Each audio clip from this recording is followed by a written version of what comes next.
এখন দেখবেন সংবাদ শিরোনাম। রোববারের মধ্যে সংবিধান সংস্কার পরিষদের অধিবেশন না ডাকলে রাজপথে নামার হুমকি 11 দলীয় জোটের। আলোচনা হতে পারে সংসদে, বললেন স্বরাষ্ট্রমন্ত্রী। এবারে ইমাম পুরোহিতদের মাসিক ভাতা কার্যক্রম চালু করল সরকার। পূরণ হলো নির্বাচনের আরেক প্রতিশ্রুতি, নাগরিকদের অর্থনৈতিকভাবে শক্তিশালী করার অঙ্গীকার। ঈদ উদযাপনে আগেভাগেই বাড়ির পথ ধরেছেন অনেকে। বাস ট্রেনে নেই বাড়তি চাপ, কোনো অবস্থাতেই যাত্রী ভোগান্তি মানা হবে না, হুঁশিয়ারি ডিএমপির। মধ্যপ্রাচ্যে ভয়াবহ রূপ নিচ্ছে তেল যুদ্ধ। আবুধাবি এবং দুবাইয়ের বন্দর এলাকা খালি করার আহ্বান ইরানের। হরমুজ যুদ্ধজাহাজ পাঠাবে অনেক দেশ, দাবি ট্রাম্পের। আসসালামু আলাইকুম। এতক্ষণ দেখছিলেন সংবাদ শিরোনাম, এখন দেখবেন বিস্তারিত। ত্রয়োদশ জাতীয় সংসদের প্রথম অধিবেশন চলবে 30 এপ্রিল পর্যন্ত। তার আগে ঈদের ছুটির কারণে রোববারের পর মুলতবি করা হবে অধিবেশন। আবারও শুরু হবে 29 মার্চ থেকে। শনিবার জাতীয় সংসদে অনুষ্ঠিত কার্য উপদেষ্টা কমিটির প্রথম বৈঠকে এসব সিদ্ধান্ত নেওয়া হয়। সিদ্ধান্ত হয় 30 দিনের সময়সীমার কারণে প্রথম অধিবেশনেই নিষ্পত্তি করা হবে অন্তর্বর্তী সরকারের সময়ের 133টি অধ্যাদেশ। সংসদ পরিচালনায় ত্রয়োদশ জাতীয় সংসদের প্রথম অধিবেশনের প্রথম দিনেই গঠন করা হয়েছিল 15 সদস্যের কার্য উপদেষ্টা কমিটি। শনিবার জাতীয় সংসদ ভবনের ক্যাবিনেট কক্ষে স্পিকার হাফিজ উদ্দিন আহমেদের সভাপতিত্বে কমিটির প্রথম বৈঠক অনুষ্ঠিত হয়। এতে অংশ নেন প্রধানমন্ত্রী তারেক রহমান, বিরোধী দলীয় নেতা শফিকুর রহমান সহ অন্যান্য সদস্যরা। বৈঠকে আগামীকাল রোববার অধিবেশন মুলতবির সিদ্ধান্ত হয়। ঈদের পর 29 মার্চ থেকে আবারও বসবে সংসদ। চলবে পুরো এপ্রিল জুড়ে। এটা এপ্রিলের 30 তারিখ পর্যন্ত চলবে, এটাই সিদ্ধান্ত হয়েছে। এটা তো এটার উপর যে ইয়েগুলো হয়েছে, এগুলো আলোচনা 133টি যে অধ্যাদেশ, এগুলো বিষয় আছে। বৈঠকে সিদ্ধান্ত হয় বিগত অন্তর্বর্তী সরকারের সময়ে জারি করা 133টি অধ্যাদেশ নিয়ে। এসব অধ্যাদেশ যাচাই বাছাইয়ে একটি আলাদা কমিটি কাজ করছে বলে জানান আইন ও স্বরাষ্ট্রমন্ত্রী। বিশেষ কমিটি গঠন করা হচ্ছে, সেই কমিটিতে আলোচনা হবে। আইনগত যে বাধ্যবাধকতাতে যে সময় আছে, সেই সময়ের মধ্যেই আমরা যথাযথ পদক্ষেপ গ্রহণ করব।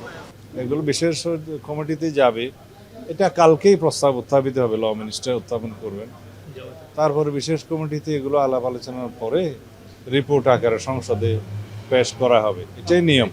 বৈঠকে সিদ্ধান্ত হয় রাষ্ট্রপতির ভাষণের উপর আলোচনা হবে 50 ঘন্টা।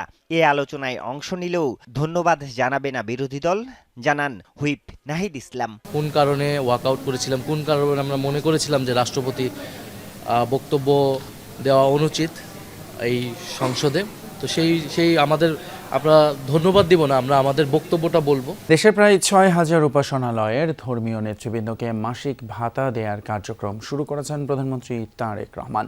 পাইলট প্রকল্প উদ্বোধনের পর তিনি বলেন, নাগরিকদের অর্থনৈতিকভাবে স্বাবলম্বী করতেই চালু হচ্ছে এসব সেবা।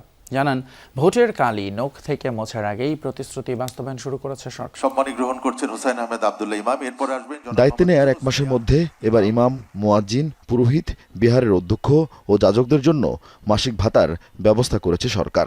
সকালে রাজধানীর ওসমানী মিলনায়তনে পরীক্ষামূলক এই কার্যক্রমের উদ্বোধন করেন প্রধানমন্ত্রী তারেক রহমান। এরপরেই মোবাইল ব্যাংকিংয়ের মাধ্যমে ভাতা পৌঁছে যায় ধর্মীয় নেতৃবৃন্দের কাছে। সরকারি সহযোগিতা পেয়ে আবেগ আপ্লুত তারা। এ সম্মান শুধু আমার নিজের জন্যই নয়, এ সম্মান সমগ্র ইমামদের জন্যই বয়ে আনবে। আমি অত্যন্ত আনন্দিত। বর্তমান সরকারের এ ধরনের ভাতা প্রদান কার্যক্রম মাননীয় প্রধানমন্ত্রী যুগান্তকারী সিদ্ধান্ত। সরকারের ভাতা প্রদান কার্যক্রম সত্যি প্রশংসনীয়। পাইলট প্রকল্পে ভাতা পান 4908টি মসজিদের ইমাম, মুয়াজ্জিন ও খাদেম। একই সাথে 990টি মন্দিরের পুরোহিত, সেবায়েত, 144টি বৌদ্ধ মন্দিরের অধ্যক্ষ, উপাধ্যক্ষ। এই প্রকল্পের আওতায় প্রতিটি মসজিদের জন্য 10,000 টাকা নির্ধারণ করা হয়েছে। এর মধ্যে থেকে ইমাম 5,000, মুয়াজ্জিন 3,000 ও খাদেম 2,000 টাকা করে পাবেন। বাকি উপাসনালয়ের জন্য থাকছে 8,000 টাকা, যা থেকে পুরোহিত বা অধ্যক্ষ 5,000 ও সহকারী পাবেন 3,000 টাকা। এছাড়া ধর্মীয় উৎসবে বোনাস দেওয়া হবে 2,000 টাকা। 396টি গির্জার যাজক সহকারীদের জন্য সম্মানী রাখা হলেও খ্রিস্টান সম্প্রদায়ের ক্যাথলিক ধারার অনুসারী যাজকরা ভাতা নিতে ধর্মীয় বিধিনিষেধের কথা জানান। চার্চের আইন ক্যাথলিকদের ক্যানন ল অনুসারে পুরোহিতদের ব্যক্তিগতভাবে রাষ্ট্রীয় ভাতা গ্রহণের বিষয়ে কিছু বিধিনিষেধ রয়েছে।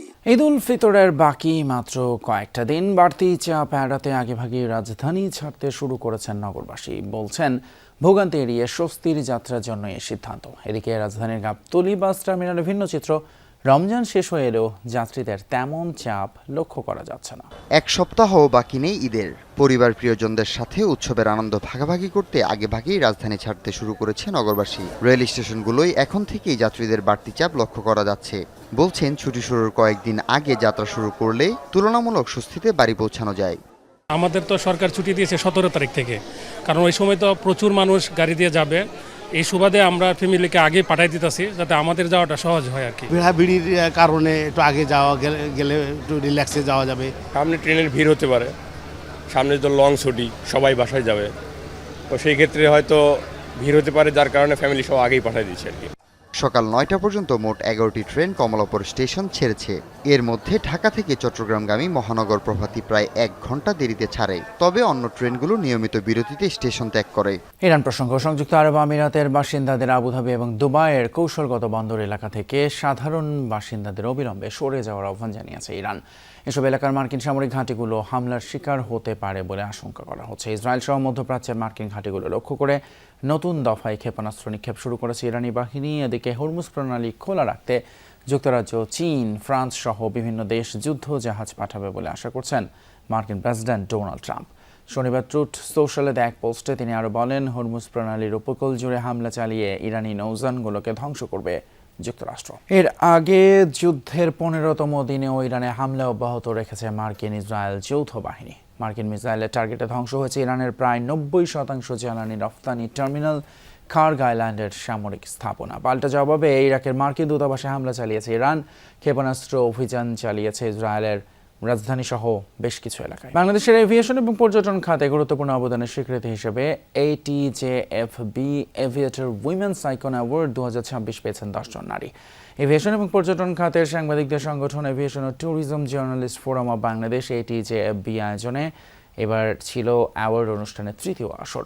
শনিবার রাজধানীর আল কমিউনিটি ক্লাব মিলনায়তনে আয়োজিত এক অনুষ্ঠানে বিজয়ীদের হাতে সম্মাননা তুলে দেন বেসামরিক বিমান পরিবহন ও পর্যটন প্রতিমন্ত্রী এম রশিদুজ্জামান মিল্লা। তিনি বলেন, এই খাতে নারীরা আজ pilot, air traffic controller, aviation engineer, cabin crew, বিমান বন্দর ব্যবস্থাপক, হোটেল ম্যানেজার ও পর্যটন উদ্যোক্তা হিসেবে গুরুত্বপূর্ণ ভূমিকা রাখছেন। এমন একটি বাংলাদেশ গড়ে তুলি যেখানে নারীরা হবে উন্নয়নের সমান অংশীদার এবং বিমান ও পর্যটন শিল্পে দেশের অর্থনৈতিক অগ্রগতি অন্যতম চালিকা শক্তি হয়ে উঠবে।